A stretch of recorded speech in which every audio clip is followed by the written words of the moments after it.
Dito sa ating mundo, napakamahirap mabuhay lalo't at wala kang pamilya na nasa tabi mo. Subalit, hindi alintana sa kanya ang kanyang kalagayan at ito ang kanyang kwento.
Anong oras ka ba gumigising tuwing umaga? Gumigising ako mga 5 a.m.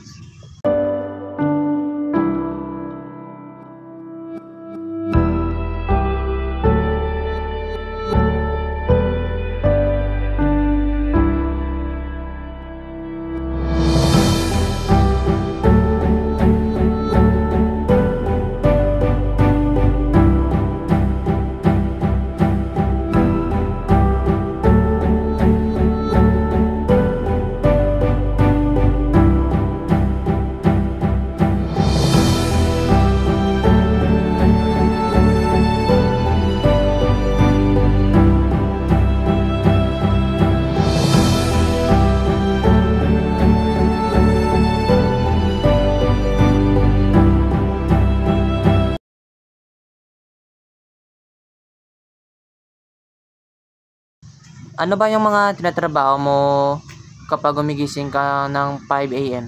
Nagsasaing ko at ako at nagugas ng mga pinggan at nagwawali sa labas.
Pagkatapos mo ba gawin yung mga trabaho mo, ano ba yung ginagawa mo? Nagliligo po ako at nag-prepare po ng mga pagkain ko at para makapagpunta po sa school. May mga pamilya ka bang malapit dito? Wala po kasi malayo po yung mga pamilya ko dito. So, may bahay ka ba dito? Wala po akong bahay. Ah, so kung wala kang bahay, sino ba yung mga inuuwian mo dito? Umuwi ako sa tinatrabahoan ko. Ah, ganun pala yun. So, pinapayagan ka ba na matulog dyan sa tinatrabuhan mo?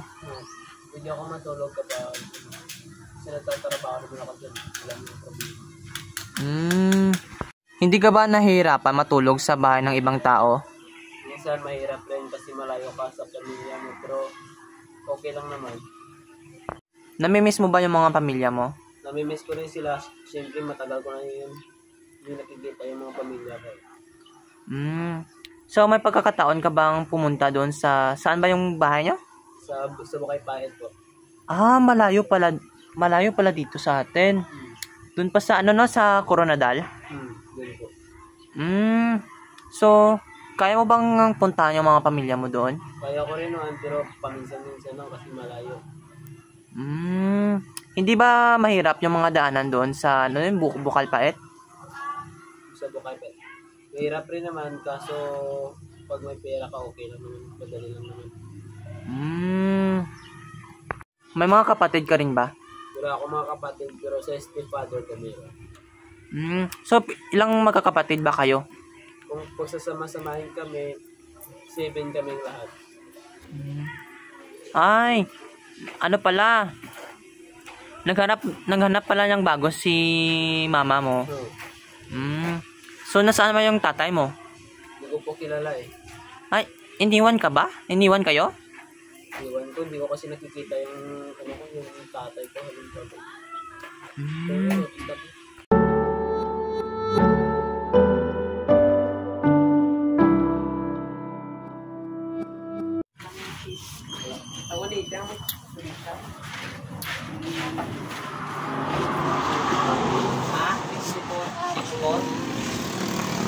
Himuon ko ni part mga 5 minutes.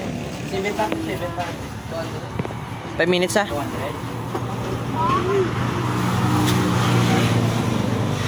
Tabaklak itlog. 5. Itlog ka 5.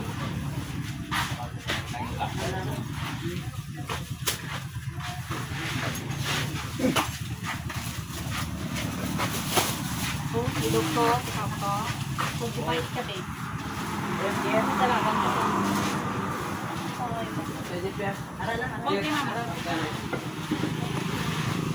Okay lang tayo videoan ka mo tayo ah. Okay lang.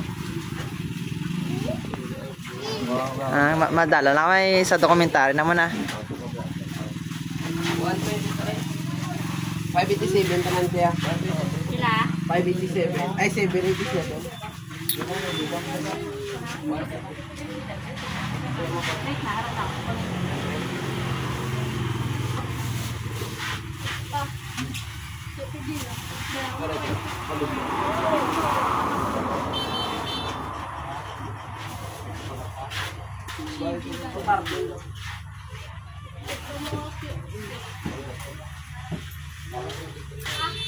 Sila? Napatay. Bumbay mo sinito lang. So? Ay, ano na yung ano na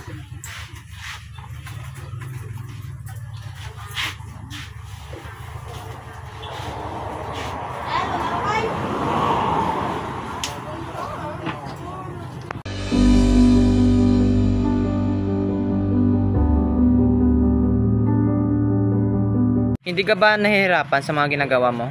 nagawa ko lang na ito. Mga basic lang naman sa mga mag-ano.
Mabigat mang magbuhat ng isda. Hindi naman mabigat, malamig lang.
Nauubos ba ng isang araw ang paninda yung isda?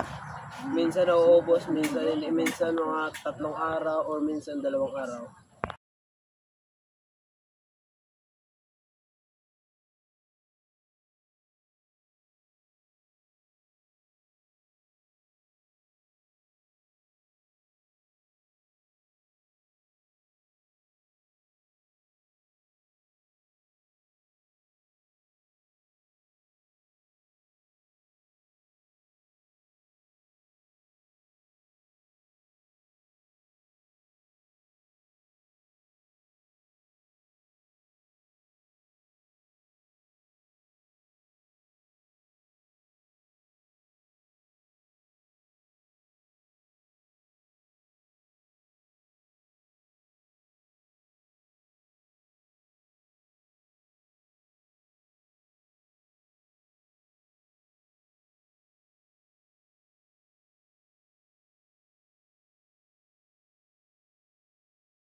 Ganito pala ang buhay ng mga working student, no? Napakahirap. Tapos, wala pa silang kasama sa buhay. Nakikitira pa sa mga tao. Dapat ang mga ganito pinapahalagaan.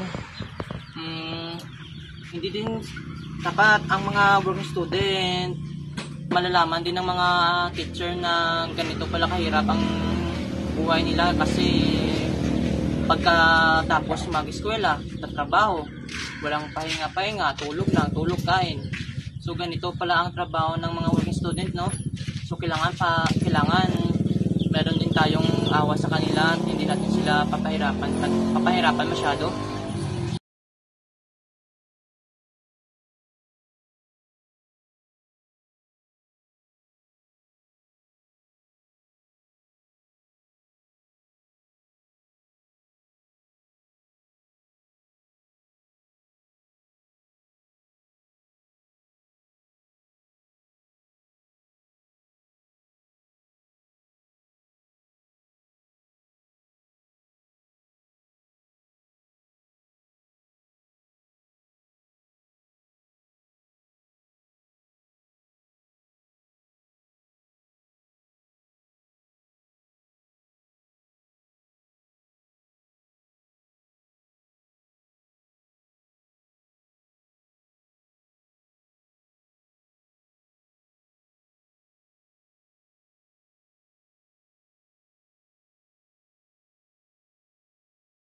So, ngayon, magpapaturo tayo paano magbenta ng mga isda dito sa kanya. So, tara. Alamin natin kung paano magbenta, paano mag ano ng mga tao para marunong tayo sa susunod magbenta ng mga isda.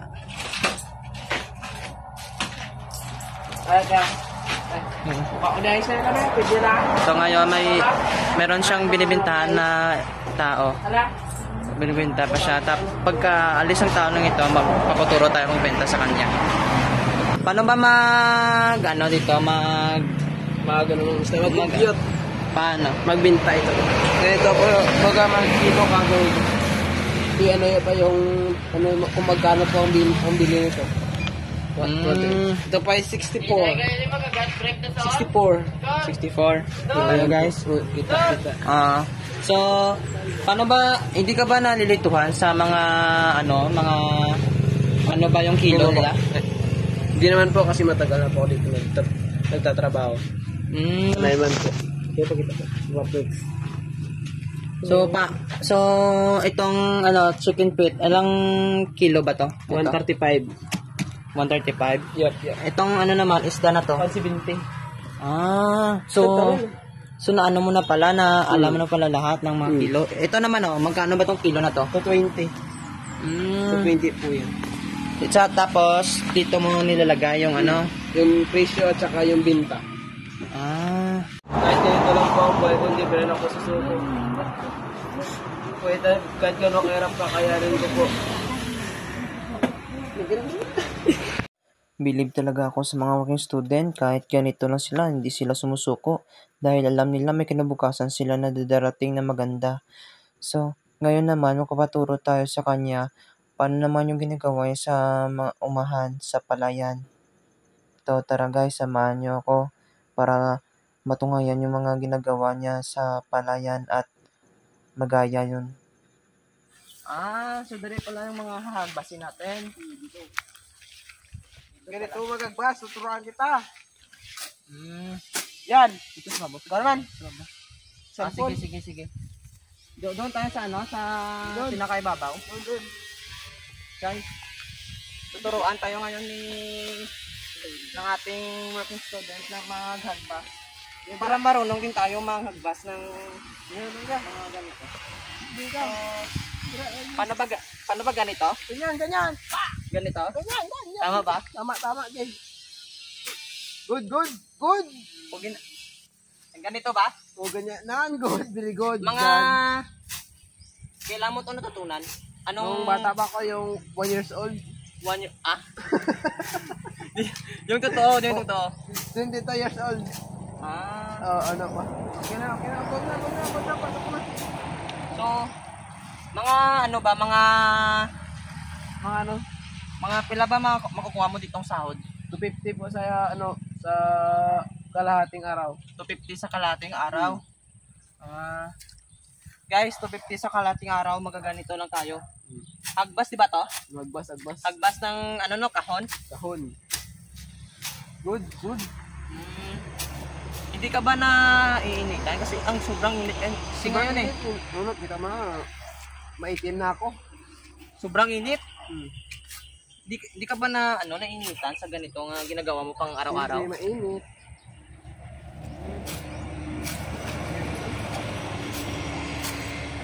So, salamat sa pagturo mo sa akin Thank you, Aper. Salamat. Thank you. So, uuwi na tayo kasi sobrang init, hindi ko na kaya. Uuwi na tayo. So, ganito pala yung buhay buhay working student. Napakahirap, sobrang tirik ng araw.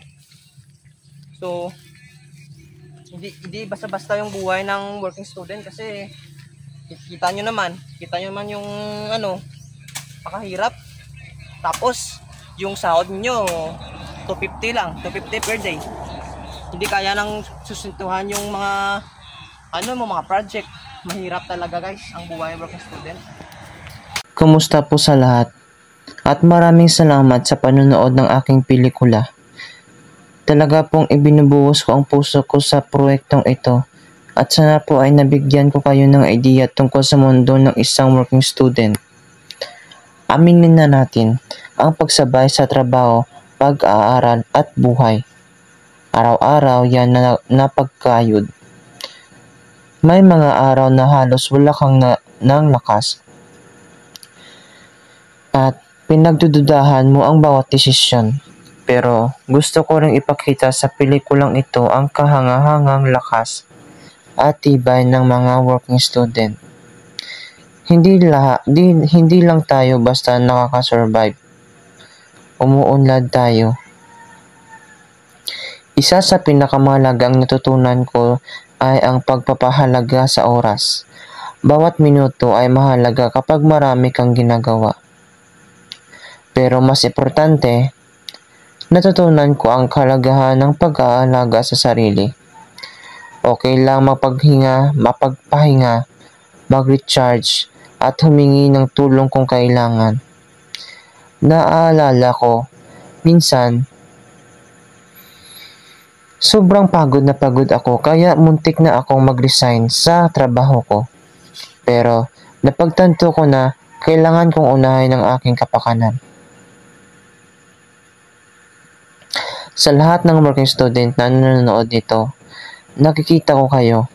Alam ko ang mga paghihirap ninyo, ang mga sakripisyo ninyo, at ang mga determinasyon ninyo. Hindi kayo nag-iisa.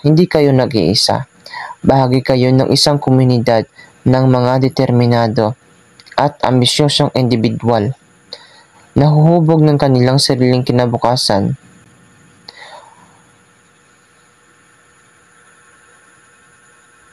Sa pagtanaw sa hinaharap, sobrang excited ako. Naniniwala ako na ang mga kasanayan at karanasan na natatamo natin bilang mga working student ay magbigay sa atin ng kalamangan sa hinaharap. Hindi lang tayo matalino sa libro, matalino rin tayo sa kalsada, mapamaraan at madaling umangkop.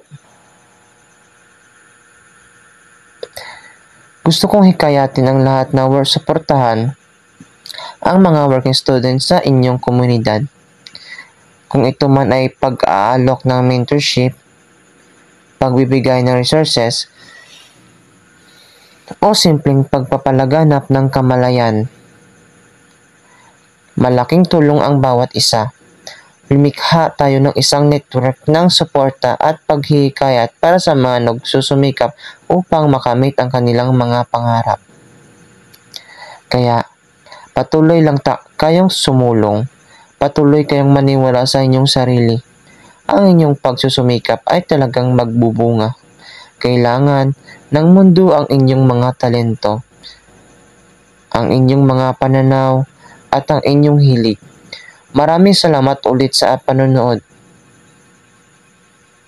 At huwag kayong tumigil sa paghahabol ng inyong mga pangarap. Salamat. Ako nga pala si Jerry James Villarma at ang inyong dokumentaryo.